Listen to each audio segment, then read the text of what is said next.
everyone. No journal today. I'm just chatting. About Journal 83, though, the most recent one, which is about the namelessness of this, the namelessness. There's no author listed on my novel. And for now, there's no author listed, because in the book, in the actual story itself, the protagonist is the one who writes it. This book is written in the world by the protagonist, and I haven't revealed the protagonist's name yet. And so once I do, I think people will figure out what it is before I officially, let it be known. There's enough clues embedded along the way, but when I finally do formally disclose what that is, maybe I'll re-release the books and have the protagonist's name as the author on the cover. But that's why people are asking this question is, like, let's say they encounter my book in the wild. They don't know me. They didn't get it from me or from one of these or something like that. They're like on a walk in a neighborhood, and those little libraries, like a birdhouse with books in it.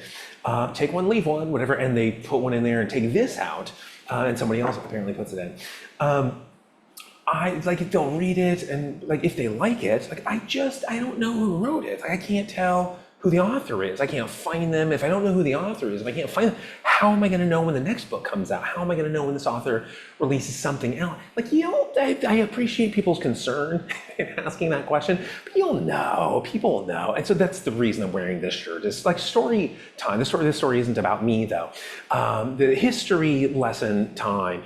So after the dissolution of the Smashing Pumpkins, Jimmy Chamberlin, Billy Corgan, they stuck around and recruited a few other people and formed the band Zwan, who put out, one of the best albums of the 21st century, Mary Star of the Sea, so good.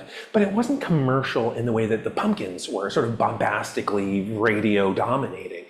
There was a little bit more private, a little bit more personal, smaller crowds, and that made it more intimate and more, I connected it with much more than I did with the Pumpkins. I'm not sure that's true for everybody, but that lack of commercialization to me removed a barrier of connection.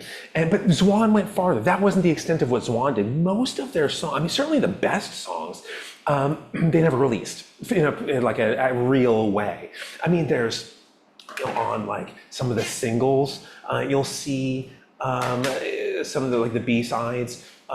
There are bootlegs where you can find a bunch of their other songs. They're not making any money for it. But so many of these amazing, like Riverview.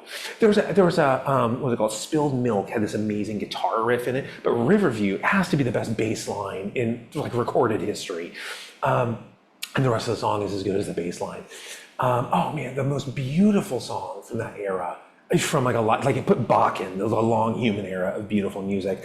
And among the best ever is Think You Know. That was on the soundtrack for the movie Spun, but it wasn't like a Zwan release in a formal way.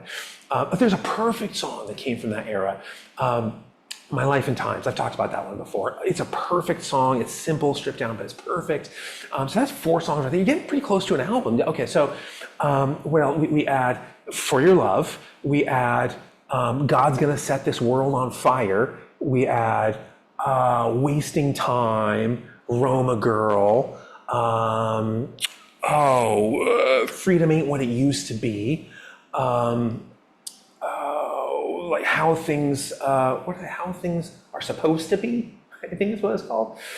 Love Lies in Ruin. There's so many of these songs, and you can get to this full.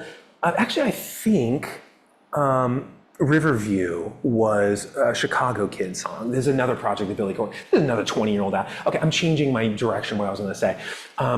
You have an album where it's the first side, it's a double album, and the first album is a dozen of these. You replace Riverview with Pony Express or something. You have a dozen of these songs from Zwan, unreleased songs from Zwan. And on the second album, you have the Chicago Kid songs, right? El-a-noy and Friends as Lovers and World's Fair, the best one. That double album would win every Grammy, that thing would. And you'd stop doing the Grammy. Why even have the Grammys? They can never compete with that double album. And so the Grammys accomplished what it set out to do. Go ahead and stop it here. It would just be sad if we kept doing the Grammys. That's how good that album would be. And it was never released. And yet every loyalist knew where to find that music and connected with it more, again, because of the lack of commercialization. The opposite of commercial is intimate. And it was such intimate, and to me, it enhanced the music. And so that's my long-winded, rambling way of saying people will know, if they find my book in a birdhouse, they'll know when to, like, my next book comes out and know where to find my writing. But there's an intimacy there. It's not a commercial audience is going to do that. It's a more select audience, and that's what matters more to me. So that's it for today. Thanks for sticking around through my rambling.